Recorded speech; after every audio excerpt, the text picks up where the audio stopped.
করছি।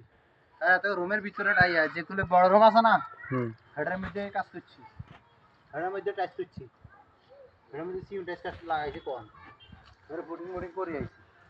এসের কাছাকাছি হয়ে গেছে 1 লাখ কামে কিন্তু। নাস্তা খাবা না? আরে ভাই, আপনারা তো এখন আর রহমান ভাইকে স্টার দেন না। দেখুন, রহমান ভাইয়ের কাছে আমি পানি দিতেছি, আপনারা বাইকে আগের মতো সাপোর্ট করুন, বাইকে আগের মতো স্টার গিফট করুন। আপনারা তো অনেক দিন হচ্ছে বাইকে স্টার গিফট করে না, অনেকেই হয়েছে, তো করেন, অসুবিধা নাই, স্টার গিফট করেন। ভাই আপনাদের পাশে থাকবো, ভাই আপনাদেরকে নিয়ে ভিডিও করে, তো আপনাদেরই ভালো হয়, ভাইয়েরও ভালো হয়। তো আপনারা ভাইকে আগের মতো সাপোর্ট করবেন, ফুলের ভালোবাসা দিয়ে যাবেন আগের মতো। দেখুন ভাইয়ের সবজি ক্ষেত